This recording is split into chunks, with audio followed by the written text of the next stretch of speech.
Katie from Without a Crystal Ball. Welcome to my channel. Okay, so it's time to do a update that I wasn't really expecting to do. We have been covering the story of Myka and James Stauffer, and yes, I have heard your insight and your opinions loud and clear that James Stauffer does deserve to be a part of these stories as much as Myka, 100%. What I wanted to talk about today was not something necessarily a part of the story, but something that Myka is doing behind the scenes that has a lot of commentary channels kind of upset. So here's what's going on. When you have a commentary channel, you have the ability to pull clips from another channel under what's called fair use. If you are to use another creator's content, you need to do transformative content. It can be for news, it can be adding education, it can be adding insight, it can be even to criticize. Under fair use, a creator like me is able to show short clips of a copyrighted material in order to tell a story. Typically, as long as you are not showing a large portion of the video or the document or the article in which you are referencing, you can typically use the work without permission from the copyright owner.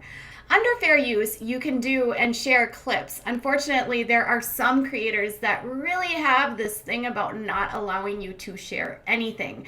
In fact, about 3 or 4 months ago, I did a video about Jeffree Star, and I had like 30 seconds tops of a video in which he uploaded onto his channel. Even though my video was 15 minutes, Jeffree blocked my entire video. Some creators take their leverage of their channel size and use it in their favor and are able to get copyright claims on individuals' videos, meaning not striking the video but claiming income. So you can either claim the video and say, it's okay if you use my content, but I want the money. Now, here's the part that's tricky. She is claiming videos that apparently have tiny fractions of her videos and that are part of a minute portion of a video. So a creator, for instance, a woman named Kat, shared on Twitter that she wanted to upload a video criticizing and being critical of Myka, but unfortunately could not because Myka had claimed her video. Kat Black wrote, now, Kat Black is a YouTube creator. She does commentary and criticism on a lot of different trending topics. She has about 211,000 subscribers and a very healthy fan base. Obviously, her Twitter account has over 65,000 followers, and you can see that this video has 12,000 likes, 2,700 retweets, and 158 comments. And on June 5th, she wrote, I just wanted to share that Myka Stauffer filed a copyright claim on my video about her rehoming her child and is making money on my video criticizing her. And it shows on the claim that that Myka has taken the money from it, and it says this is not eligible for monetization because she has a clip of about 32 seconds in her video that is from Myka and James's video, an update on our family. A 30-second clip of her video. She should take all the income from Kat, who is using this to criticize and also provide commentary about the story. Kat continued and said, that being said, it's not something that happens automatically in the same way you uploading a song that's copywritten would. She had to go to her MCN and ask them to file this claim. So either way, I believe this is an attempt to silence criticism. In a way, I don't blame her. This does not make her look good at all. At the same time, I don't think you get to parade your child around like that and get rid of him without any widespread criticism. Someone who follows Kat responded by saying, is Myka Stauffer going to copyright claim the hundreds of other videos made about her? And then today, another creator who does a lot of commentary and education about different sorts of mental health situations for people. She did this about narcissism in relation to Myka. She says that Myka Stauffer chronicles continue. Great watch. The fact that she copyright claimed a video about her being a narcissist. Unfortunately, per the uploader, she only got about 35 pounds. Even this should be credited to in a trust for Huxley. Then people started getting irritated, right? So you've got Kat's channel, you've got this other woman's channel, and then Alejandro, the OK, says, why are you copyright claiming everyone who criticizes you? You took money from someone who was in the foster system just because she criticized you. This shows you don't care about people, only yourself. You know, it's interesting because the video in which Kat did was, I haven't watched it, but why is she picking just specific creators? This is two that I've found. Let me just show you what the individual said from Living Abuse Free. Continue from where we left off. Myka Stauffer has made a copyright claim on my last video, which means that she's earning any money from advertising that video makes. She's not going to make much money anyway. The video only made about £35 when it had about 200,000 views. So this channel is not a large channel by any means. It is called Live ABUSE Free with 36,000 subscribers. She claims to be an individual with extensive research and understanding about various mental health disorders and has been analyzing the behavior of Myka based on the framework of how she understands and has studied these types of disorders. She claims that Myka is a narcissist, as does Dr. Todd Grande. Obviously, neither one of them are treating Myka, so therefore we have to take these things with a grain of salt, but there's a trend here, right? So she provided transformative content and educational content about her analyzing things that Myka was saying in various clips. She pieced together and strung together a lot of different videos that had examples of what she felt were traits of narcissism. Even though her video was minutes and minutes and minutes long and her clips of Myka were relatively short, Myka claimed it. She even pointed out that because of the way it was titled and the tags in which she was used for this video, it was considered limited in its ads. So it wasn't running on normal ads because it wasn't deemed advertiser friendly. So even though it had 200,000 views, she says she only made about 35 pounds, which is now going to Myka.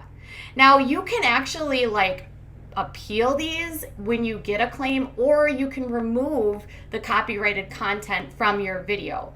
But it is an interesting move because there are dozens and dozens and dozens of creators that have used clips of Myka, including myself, where we're using tiny clips of things that she's said in order to piece together stories that show you and highlight things that we observe and why we believe whatever it is that we are sharing. I did a video where we talked about, did Myka know about Huxley before she adopted him? And I showed you multiple clips of videos in which she discussed all the things that she knew about him before the adoption, including all of his medical conditions.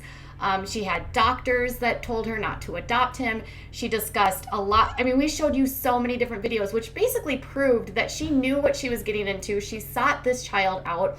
She wanted to adopt him specifically for his needs and claimed that because she was a nurse, she had the skills and techniques and expertise to manage his care, even though we've now interviewed a lot of people that she's worked with that say she was a terrible nurse, according to them.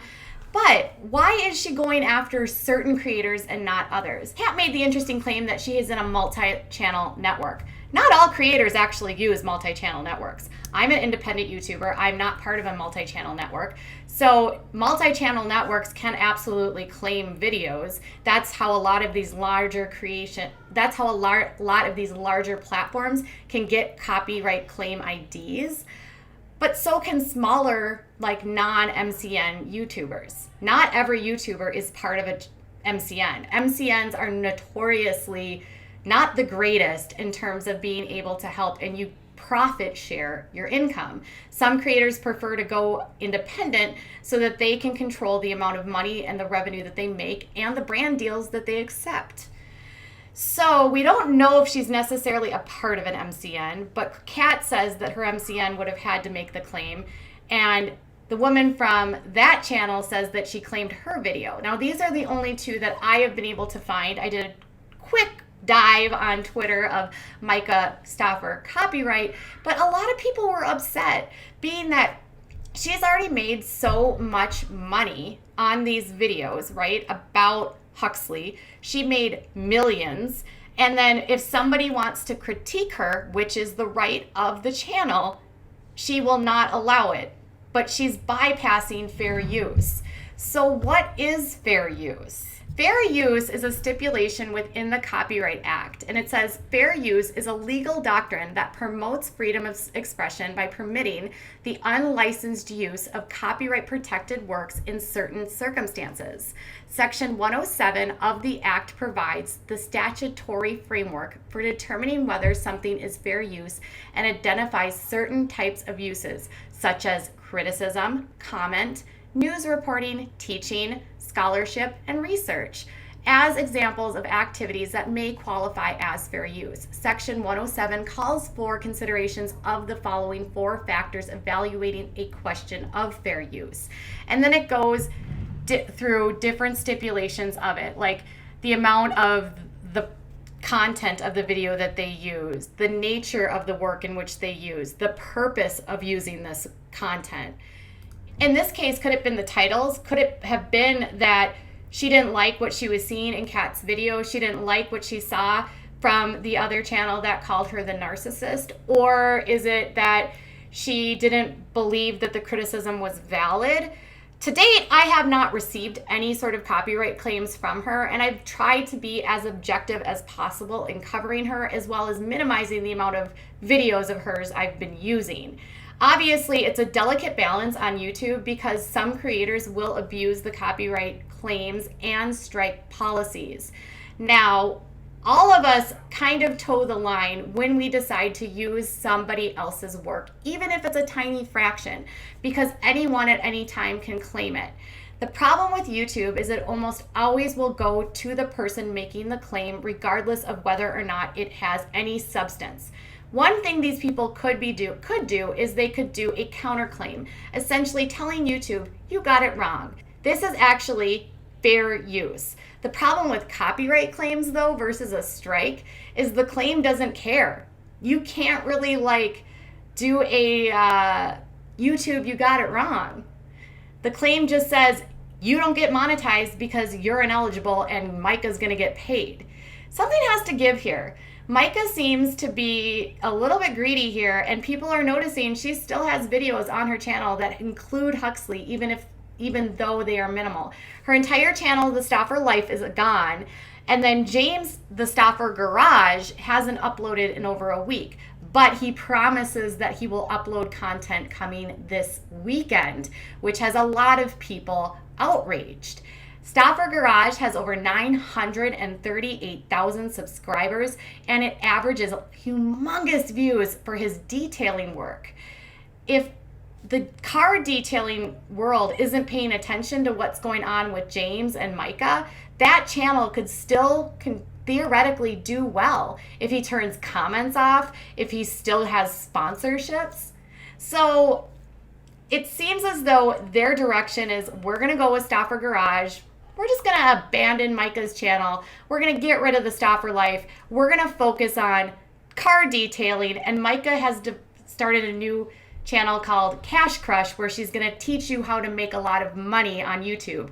Oh, the irony. She even has videos on that channel where she talks about how well she has studied the algorithm and how well she knows how to do thumbnails in order to get views. It makes you wonder how much they studied the algorithm and other YouTubers when they decided to adopt Huxley. All right, you guys, I would love to know from you. Do you think she has the right to do a claim with a video that's using fair use, transformative content, and either criticizing or providing commentary or even educating on a topic? Or do you think she's abusing the system and penalizing creators that are speaking out against her? Tell me what your thoughts are in the comments below. Bye, guys.